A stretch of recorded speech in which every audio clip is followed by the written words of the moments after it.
Ungamuiwale Bwanji ex wanga. Video hii kubwera chifukwa cha pempho la follower mmodzi amene anapempha kuti mafuna mutandipangira create video imene mungakambe kuti ndingapange zinthu zotani kuti ndimuiwale ex ameneyo. Kutha kwa banja kapena kutha kwa chikondi ndi chinthu chomwe chimakhala chopweteka. Komano kupanga hold on kwa ex wako kusamuiwala m'maganizo mwako chimakhalanso chinthu chomwe chimakhala chokuvutirapo kwambiri kusiyananso ndi kungothesa chikondi pakati panu. Ndiye nkhani yake simakhala yongofuna kungothesa ma memories pakati panu. Komano imakhala nkhani yonena kuti now you want to heal komanso upange redirect your energy. Mphamvu zako uzichotse uku uzipite kwina ndi kuzimanga wekha. Ndiye chinthu chimene ungachite choyambirira number 1 ndicho accept the reality. Anthu ambiri vuto lomwe ali nalo ndilona kuti samafuna kuvomereza chilungamo pa ground chomwe chachitika kuti ubale wawo pakati pa iwo ndi mkazi wawo kapena iwo ndi mwamuna wawo watha. Anthu ambiri safuna kuvomereza and nthawi zonse mavuto amakhalitsa mwa iwe komanso amakudya kwambiri ukakhala zoti sukuavomereza kuti mavuto abwera ndi kuzakhala. Chifukwa kuvomereza kuja ndi step yoyambirira ya iweyo kuti upange move on komanso kuti iweyo upange heal. Ndiye mukuyenera musiye kupanga hope kuti pangangochitika reunion ya sudden komanso ndikupanga fantasize the past. Chifukwa pali ena amakhala kupangabe fantasize with their past zikanakhala motere mwakuti and izizi zimakupangitsa kuti uzingolirabe kwambiri komanso zizikupweteka kwambiri. So you have to stop that today ngati iweyo ukufuna kuti upange move on.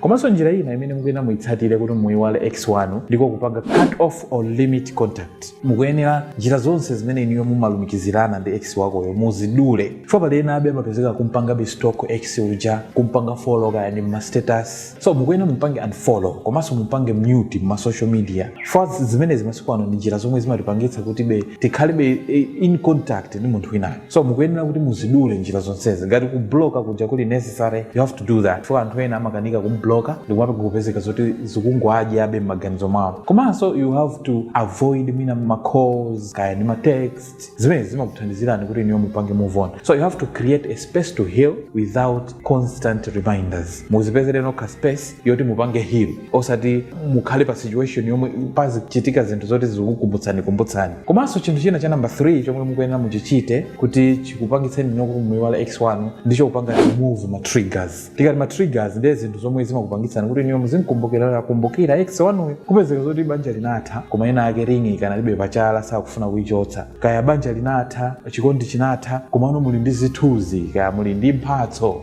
So izi zimangopanga trigger ma memories anu. Inuyo ndi ex wanu uje. So zimakhala zovuta kuti niyo mupange move on with your life. Kumpangisa munthu wina kuti akhale out of your sight. Zimakuthandizirani kuti mupange create distance pakati pa inuyo ndi munthu uja. Komanso chinthu china cha number 4 chimene mukuyenera muchipange muiwala ex wanu. You have to stay busy. Taonesesana nona kuti mukupanga zinthu zoti zikupangisani niyo kuti mukhale busy. Fill your time ndi ma hobbies kaya ma skills amene niyo mumapanga enjoy kuwapanga. Kaya tiyerekeze mwina ntchito kaya ndi ma studies kaya ndi kupanga volunteer pa zinthu zina zake kaya ndi even kupanga ma exercise kwenikeniku. For zimene zimakuthandizani kupanga release stress komanso kupanga improve mood yanu. Komanso chinthu cha number 5 chomwe mukuyenera muchichite kuti muiwale ex wanu ndicho lean on support. Nthawi zina zake kuyankhula ndi anthu kaya ma friends kaya ndi family or kaya ma counselors or anthu amene niyo mumakhulupirira kwambiri zimakuthandizirani kuti niyo mupange process zinthu zimene zizimwa fast. Komanso chinthu china cha number 6 chomwe mungachite kuti muiwale ex wanu you should focus on self growth. Taonesesani kuti you are focusing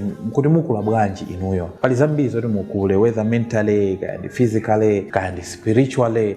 Taziphunzitseni kachinthu kenaka kanyuwani kamene kangakuthandizeni inuyo kuti energy yanu muipange redirect ku zinthu zina zimene zimathandiziranso kuti mupange move on mwachangu. Chinthu cha number 7 you have to avoid rebound traps. Pala anthu ena ake amuna ngati kuti ifoti banja langotha ndi wina uja so kuti apange heal mwachangu ndi kuti apange jump mu relationship ina mwamsanga. Koma kapezeka zoti wakalowa kumene kuchako komano ukupitako ndi ma guilt amene wachoka nawo uku ndikupezeka zoti wakayamba kumvalika wina mavuto amene asakumukhuza. So you don't have to rush into relationship ina azinjira yoti upangire heal.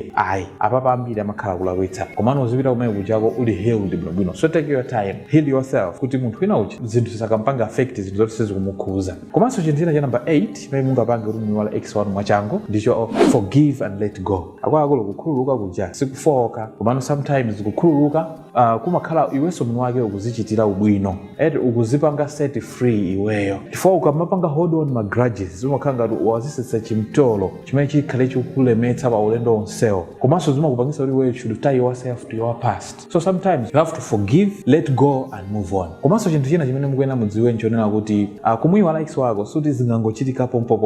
Sometimes it's a process that takes time. Komano pamafunikira ndi kuzikhululukira iweyo mwini wakewe, kuzimvera chisoni mwini wakewe, kuzichitira ubwino iweyo mwini wakewe, pakhale patience and you'll be able to move on much quicker. If you find this video helpful, please like it and share, and don't forget to follow our page for similar videos. Thank you very much for watching and see you in the next one.